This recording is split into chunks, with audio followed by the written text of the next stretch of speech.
મારી અને સ્વામીજીની વાર્તાલાપમાં પહેલું જ વાક્ય, હું આત્મા છું એવું માનું, અનંતકાળથી હુંના પ્રભાવમાં જીવેલા આપણે સૌ. પણ એને શું કરાવવું છે એનો ખ્યાલ આવ્યો થોડો.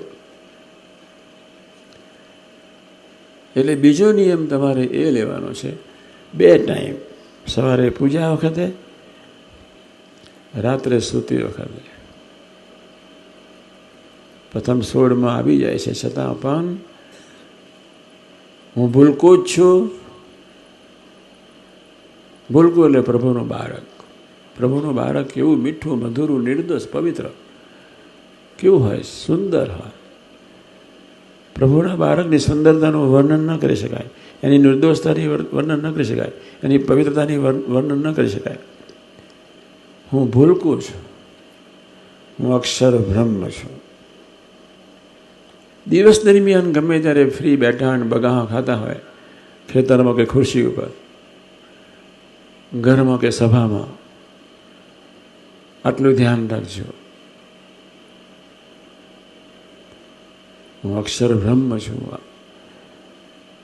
આવા 5-10 મિનિટ સવારના પણ 5 મિનિટ, બપોર કે સાંજના ગમે ત્યારે 5 મિનિટ, 10 મિનિટ પ્રથમ 16 અને સ્વાધ્યાય, અને 10 મિનિટ આ પ્રકારના પ્રભાવમાં રહેવાનો છે. 20 મિનિટનો નિયમ લઈને તમારે અહીંથી ઉઠવાનું છે.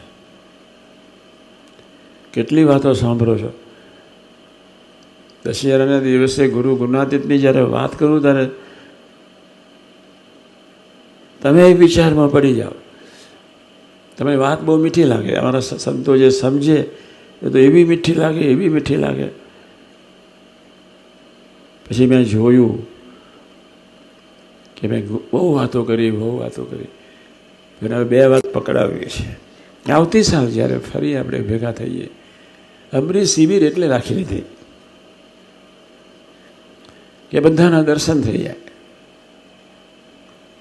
અમૃત શિબિર એટલે રાખી લીધી કે આ 20 મિનિટ જો કાઢે, શિક્ષાપતિ પ્રમાણેનું જીવન હોય, અમરીશનું વ્યક્તિત્વ જુદું દેખાય. એનું બોલવું ને ચાલવું બેવ બદલાઈ જાય.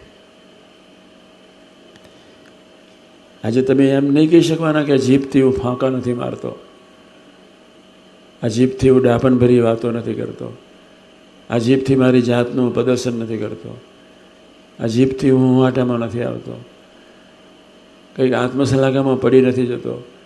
જીભ તો નખો જ વાર્યા જ કરે છે.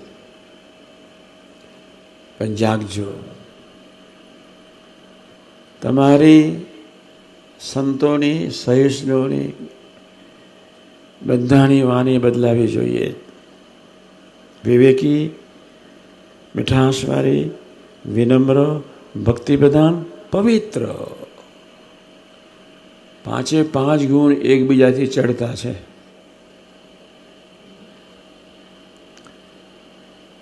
વિવેકી, મીઠાશવાળી, વિનમ્ર, ભક્તિપ્રધાન, પવિત્ર, અહંકાર લેસ. પ્રભુના ગમતામાં જ બોલવાનું ખૂબ ધ્યાન રાખજો. કોઈ ગ્રહસ્થ એમ નહીં કહે કે હું મારા પરિવારમાં વાણીથી નપાસ થતો નથી, જન્મ્યો જ નથી. અહીંથી પ્રકૃતિપુર સુધી બધા જ વાણીથી નપાસ થાય છે.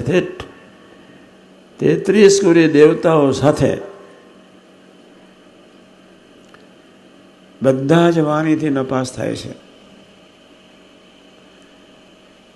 આપણે નથી થવું.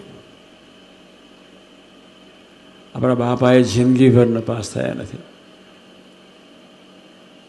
પછી વાત કરવાનો છું 30 મિનિટ. અક્ષર પુરુષોત્તમ પ્રવર્તન કાર્યની શતાબ્દી આપણે 1લી, 2જી, 3જીના ઉજવીએ છીએ. શાસ્ત્રી મહારાજને, યોગી મહારાજનું ઋણ વારવા માટે. એ વાત હું પછી કરું છું. મને 2 ટાઈમ આપવામાં આવ્યા છે. ફરી પહેલાં 30 મિનિટ બોલો, ક્યારની થઈ ગઈ. ફરી 30 મિનિટ. પણ આપણે એક શરૂઆત કરવી છે. પ્રથમ 16 એટલે પાયાના વતના, પ્રથમ 16 અને 18 બેઝ ઓફ ધ સાધના માર્ગ.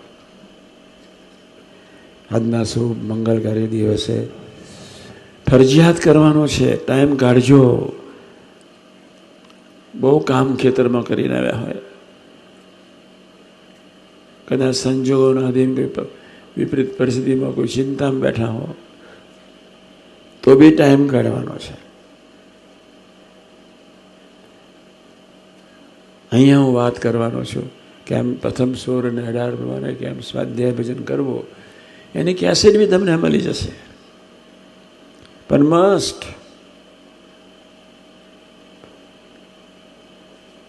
આંખ બહુ ચંચળ છે, એના કરતાં જીભ ભયંકર ચંચળ છે. 5 ઇન્દ્રિયોમાં સૌથી ચંચળમાં ચંચળ આંખ, એના કરતાં ભયંકર ચંચળ જીભ, અહંકાર.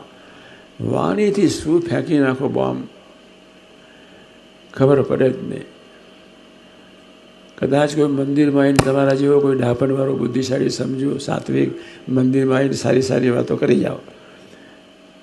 ઘરમાં તો થાવ ને જ અમારા સંતો રૂમમાં નપાસ થાય જ. જે 5 જણની જોડે રહેતા હોય, 5 જણની જોડે વાતો કરતા હોય, થાય જ. હવે નથી થવું. સાથે નથી થવું. 2009માં આત્મીય મહોત્સવ જોવો છે. આપણે આજે બેઝ નાખી રહ્યા છે, બેઝ પ્લેટફોર્મ નાખી રહ્યા છે. એટલે આજના શુભ મંગળકારી દિવસે આપણે આ રીતે જીવન જીવવાનો સંકલ્પ કરવાનો. હું ગુણાતીત જ છું, હું અક્ષર બ્રહ્મ જ છું. નામ રૂપ ને આકાર, કોઈ સ્ત્રી નથી, કોઈ પુરુષ નથી, કોઈ રાજસી નથી, કોઈ તામસી નથી, કોઈ સાત્વિક નથી, કોઈ શુદ્ધ સાત્વિક નથી. અક્ષર બ્રહ્મ જ છીએ. હું ગુણાતીત જ છું. મને સ્વામીજી હું કશું જ સમજ્યું નહીં.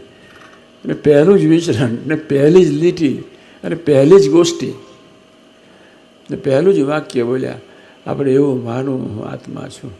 લે, કશી ખબર નહીં. અને સ્વામિનારાયણનો તો ભયંકર ખિલાફ, ફાવે જ નહીં. વાણીઓ કોણીઓ સ્વામિનારાયણ મારા બેટા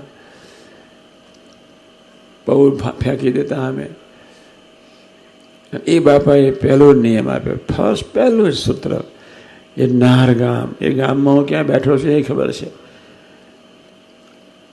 2:30 વાગે રસોઈ તૈયાર થઈ, લાડુ ને બધું તૈયાર થઈ ગયું. ખબર મરી કાકા ભાદરવા હતા, એટલા ઉકરે, એટલા ગરમ થાય. સ્વામી કે એમને કથામાં બેસાડી દો. મેં મને કહ્યું બહાર રસોડા આગળ નથી ઊભો રહેવાનો. અરે કે પહેલાં 1:30 વાગે હજુ ઓછા મન કાઢ્યા છે, ક્યારે રસોઈ કરશે? બાપા બોલાવે છે, બાપાને કહેજો હું આવું છું. બાપાને 5 વાગે રસોઈ ખાશે, જમશે ક્યારે? દરબારો એવા જ હોય, થાય છે, રહે છે. શું થાય છે? આવતા જન્મે લે આ જન્મે ભૂલકું નહીં થયું. શું થાય છે? ભૂકો પિતા ભલે ભૂલકું ન થયું, આવતા જન્મે. સ્વામીજીએ પહેલો જ નિયમ આપ્યો કે હું આત્મા છું. પછી હું તો શૂન્યમાં આવી ગયો. ફરી બોલ્યા, હું આત્મા છું હું માનું. હસ્યો. ફરી 3જી વાર બોલ્યા, હું આત્મા છું હું માનું. હા. ત્યાર પછી 4થી વાર બોલતા બંધ થયા. એને આપણી પાસે આ અપેક્ષા છે. નામ રૂપ ને આકાર ખોટું છે, નાશવંત છે, જળ છે, દુઃખરૂપ છે, બંધનરૂપ છે. અક્ષર બ્રહ્મને કોઈ નામ રૂપ આકાર છે જ નહીં. ચિદાકાશનું ચૈતન્ય દિવ્ય સ્વરૂપ એ મારું ઓરિજિનલ સ્વરૂપ છે. આ 2 નિયમ લઈને આપણે ઉઠવાનું છે. ગુરુ હરિને ગુણાતીત પુરુષો આ અંગે આપણને ખૂબ ખૂબ બળ બુદ્ધિને શક્તિ આપે, એ જ પ્રાર્થના. સહજાનંદ સ્વામી.